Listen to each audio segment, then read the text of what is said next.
Most people think time is like a river that flows swift and sure in one direction. But I have seen the face of time, and I can tell you, they are wrong. Potser les paraules que va dir Einstein al seu moment no van ser tan èpiques com les d'aquest videojoc, però el que és ben segur és que l'impacte que va rebre la societat científica de l'època quan Einstein va desafiar el concepte clàssic del temps encara ressona avui en dia. I és que el replantejament que va proposar no només va solucionar l'enigma de la llum i de l'èter, també va plantar la llavor de la física moderna que coneixem a dia d'avui. En aquest vídeo veurem què va dir i començarem a treballar les seves conseqüències. Benvingudes i benvinguts al canal, soc Lobo George i en aquest vídeo veurem que el temps és relatiu.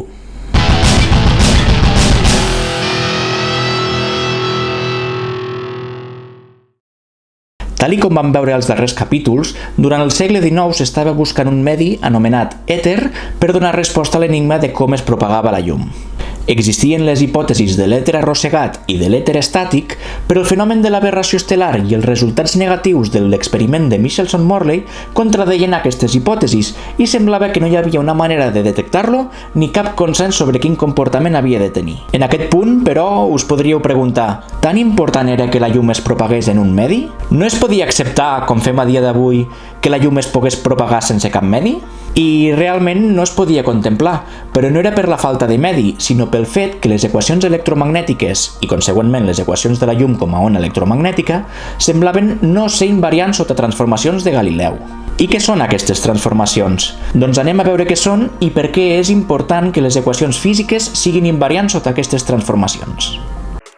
Les transformacions de Galileu són aquelles equacions que descriuen com es relacionen les coordenades d'un objecte en dos sistemes de referència inercials diferents, per tal de permetre explicar el mateix fenomen físic de manera equivalent, encara que estigui observat des d'un punt de vista diferent. Existeixen tres tipus de transformacions de Galileu. El primer tipus són les transformacions per translació. Si nosaltres estem en repòs i podem descriure la posició d'un punt en un eix de coordenades, les transformacions per translació ens permeten saber com escriure la posició del mateix punt en un altre eix de coordenades que es troba a una ubicació diferent, a una distància x sub 0 de l'eix de coordenades inicial. Utilitzant càlcul amb vectors, és fàcil veure que la posició x' del punt al nou eix és el vector posició original x menys el vector que separa els dos eixos x sub 0, i aquesta és l'expressió de transformació per translació que afecta les coordenades espacials. La translació podria ser també temporal i podríem descriure la posició del punt des del sistema de coordenades que es troba en un futur, quan hagi passat un temps t sub 0. La transformació afectaria en aquest cas el temps, però el concepte és exactament el mateix. El nou temps t' seria el temps t del sistema original menys el temps t sub 0. Seguidament tenim les transformacions per moviment uniforme, en què tenim el mateix punt descrit en el nostre eix de coordenades en repòs, i el voldríem escriure en un nou eix de coordenades que es troba en moviment continu uniforme amb velocitat u. En aquest cas, el nou vector posició x' varia explícitament amb el temps, i estudiant els vectors d'una manera més elaborada, es pot veure que en aquesta transformació la nova posició x' és la del sistema original x menys velocitat u per temps t.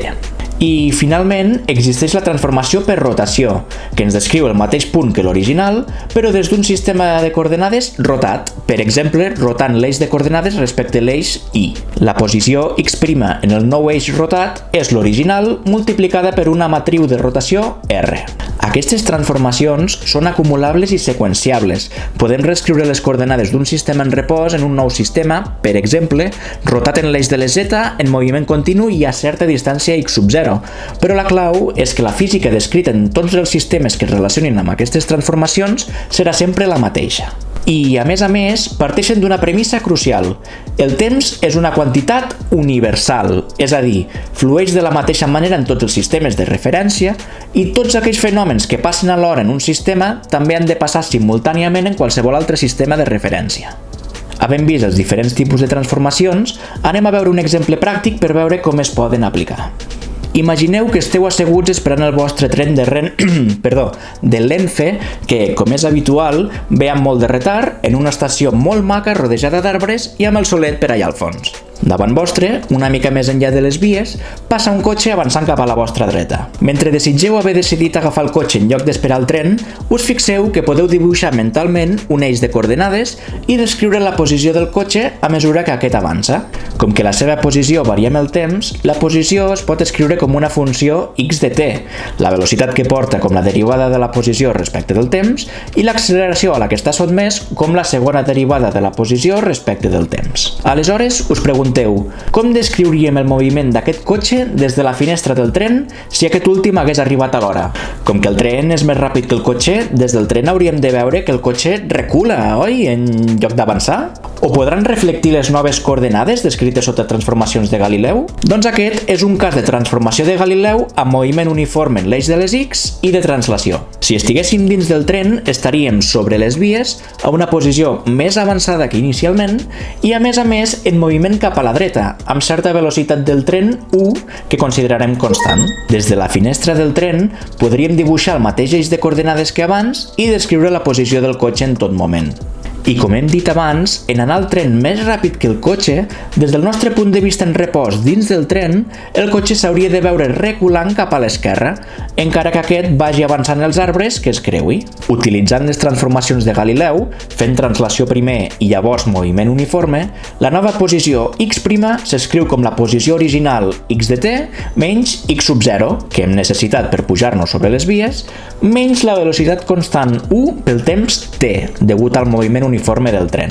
La velocitat del cotxe en aquest nou sistema de referència s'obté aplicant la derivada temporal de x' i com que x sub 0 és constant, la derivada de x' és simplement la derivada de x menys la derivada de la velocitat constant u pel temps, que acaba sent simplement u. Finalment, com que la velocitat del tren u és constant, l'acceleració torna a ser la segona derivada de x', que equival a la segona derivada de x. Així, si expressem aquests nous termes en funció dels anteriors, obtenim tres dades importants. Primer, obtenim que x' és x menys x sub 0 menys ut, que és la posició del cotxe en el sistema de referència en moviment, en funció de la posició del sistema en repòs, obtingut directament amb les transformacions combinades. Segon, la velocitat b' del cotxe en el nou sistema de referència és la velocitat del cotxe b observada en el sistema en repòs menys 1.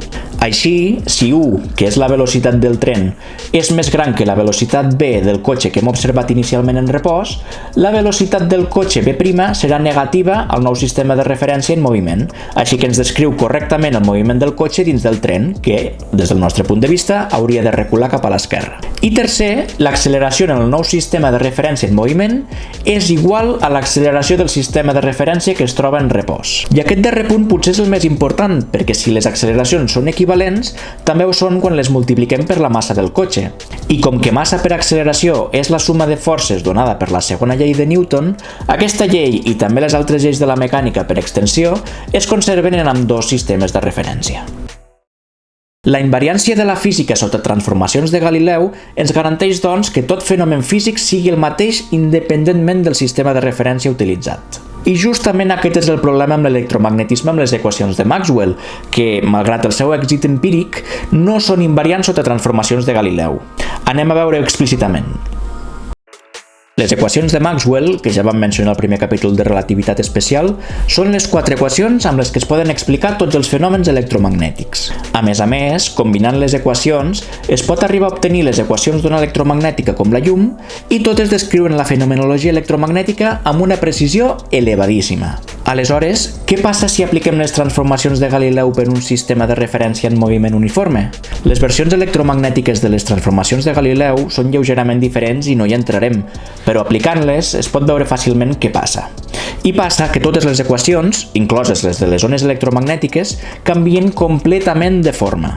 I no cal entendre les noves equacions per comprendre que això no agradava a l'època, perquè si les equacions canvien, també haurien de canviar els resultats segons el sistema de referència en què s'observa, i això no semblava passar empíricament.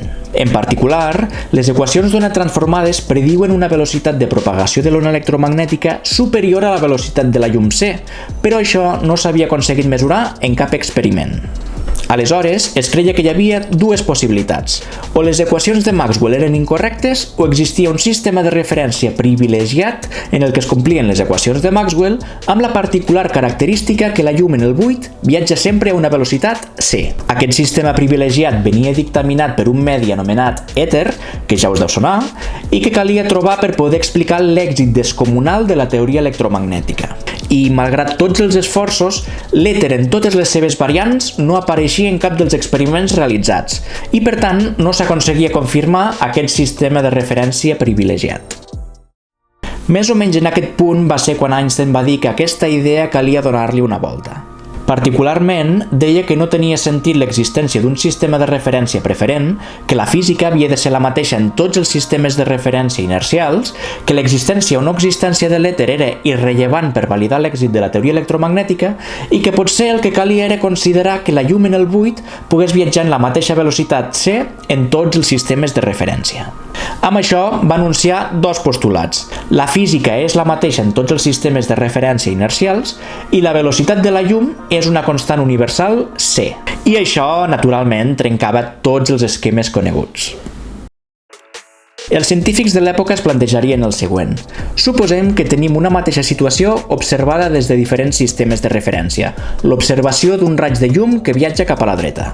Quan un observador està en un sistema de referència en repòs, veu la llum a velocitat c cap a la dreta. Fins aquí, tot bé. Aleshores, un segon observador que vagi en un vehicle a velocitat v respecte al primer cap a la dreta, en lloc de veure el raig de llum a velocitat c menys v com dicten les transformacions de Galileu, també haurà de veure la llum a velocitat c segons aquests nous postulats? O si tinguéssim un tercer observador dins d'un vehicle supersònic que va a un 99% de la velocitat de la llum respecte a l'observador en repòs i que segons Galileu hauria de veure el raig a 0,01 vegades la velocitat de la llum c, també hauria de veure la llum viatjar a velocitat c? O encara més, si aquest tercer observador anés a la pròpia velocitat de la llum c i segons Galileu hauria de veure el raig de llum en repòs, també acabaria veient la llum a velocitat c? O fins i tot, si el tercer observador anés el doble de ràpid que la llum i segons Galileu hauria de veure la llum recular cap a l'esquerra, tal com hem vist a l'exemple del cotxe i el tren, també veuria la llum viatjar cap endavant a velocitat c?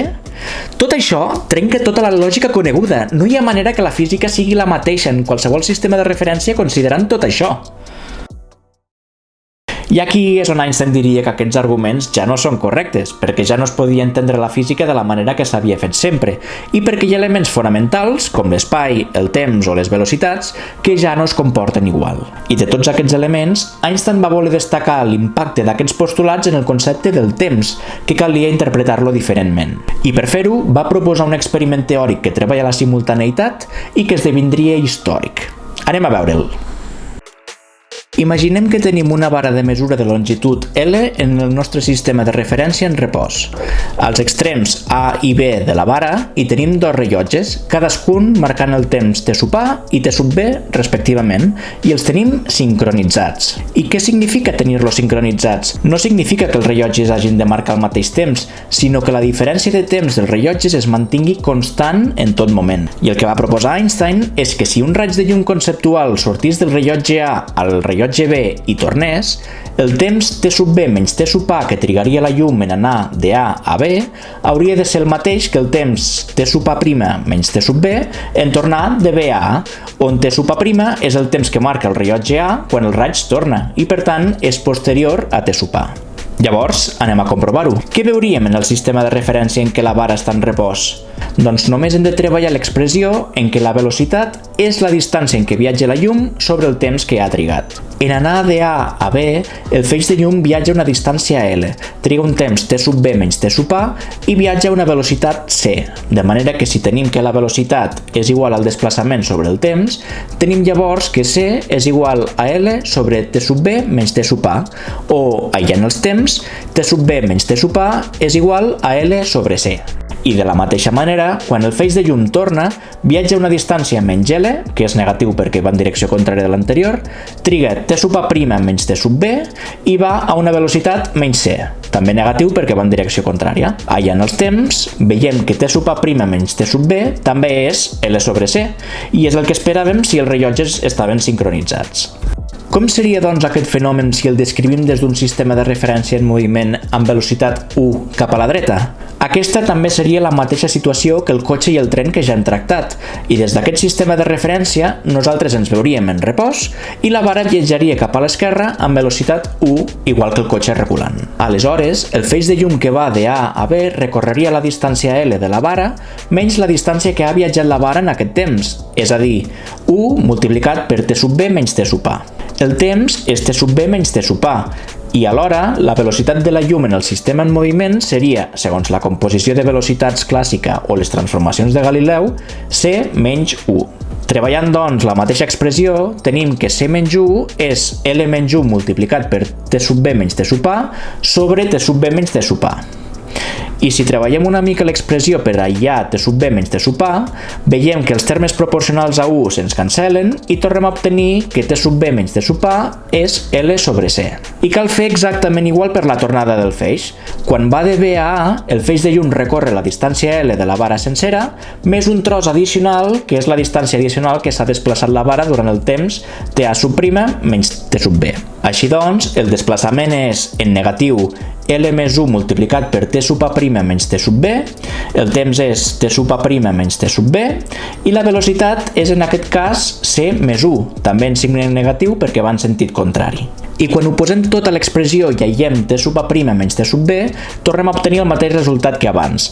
T sub a' menys t sub b és la distància L sobre C. Això és consistent amb el fet en que la física és la mateixa en tots els sistemes de referència inercials i que el temps és universal i passa de la mateixa manera independentment del sistema de referència inercial segons les transformacions de Galileu. Ara, però, Einstein ens diu que això no és correcte, que la velocitat de la llum ha de ser la mateixa en tots els sistemes de referència i, per tant, ha de ser sempre c. Doncs rebobinem i ho calculem de la mateixa manera tenint això en compte. Quan el feix de llum va de A a B, viatja L menys 1 multiplicat per t sub b menys t sub a, exactament igual que abans, en un temps t sub b menys t sub a, i va a velocitat ara c. Substituint a l'equació de la velocitat, tenim que c és L menys 1 que multiplica t sub b menys t sub a sobre t sub b menys t sub a. Passem els temps multiplicant a l'esquerra i sumem el terme 1 que multiplica t sub b menys t sub a, i aleshores, allà en els temps, obtenim que t sub b menys t sub a és L sobre C més 1. I quan el feix torna de B a A, recorre de la mateixa manera que abans L més 1 que multiplica a t sub a' menys t sub b. En sentit negatiu, triga t sub a' menys t sub b i té una velocitat c, en aquest cas també en sentit negatiu. Allà en altre cop els temps, exactament de la mateixa manera, tenim t sub a' menys t sub b és igual a L sobre C menys 1. I aquest resultat ho canvia tot. T sub b menys t sub a és diferent de t sub a' menys t sub b, i això ens diu que els rellotges deixen d'estar sincronitzats en el sistema de referència en moviment, quan sí que estaven sincronitzats en el sistema de referència en repòs. Si els rellotges estan sincronitzats però només en un únic sistema de referència, significa que no podem explicar fenòmens simultanis en qualsevol sistema de referència, i això vol dir que no es compleix que el temps sigui universal. I analitzem-ho encara més. Si en un sistema de referència en moviment uniforme obtenim un temps d'anada diferent a l'obtingut en repòs, si passa exactament el mateix per la tornada i el temps transcorregut total del fenomen físic, que és el feix anant d'un lloc a l'altre, és diferent en els dos sistemes de referència, això significa que el temps depèn del sistema de referència escollit, o, dit d'una altra manera, el temps és relatiu. Imagineu-vos l'impacte bestial que tindria això. El temps que abans era universal, ara és relatiu. Les mesures de fenòmens simultanis que s'havien fet haurien de ser invàlides perquè s'han realitzat en un sistema de referència particular. Les transformacions de Galileu i les composicions de velocitat clàssica que s'han utilitzat durant els últims 200 anys de sobte no funcionen per la llum i el medi que s'ha estat buscant durant les últimes dècades resulta que és irrellevant. Tot això va trastocar tots els fonaments de la física i caldria replantejar moltíssimes coses, però paradoxalment, amb els experiments posteriors, la ciència va acabar donant la raó a Einstein i això va marcar l'inici de la física moderna. Pels propers vídeos estudiarem una mica més la llum i la utilitzarem per construir la versió moderna de les transformacions de Galileu. Si us ha agradat el vídeo, deixeu un m'agrada, subscriveu-vos al canal i compartiu el vídeo i ens veiem a la propera. Adeu, amics!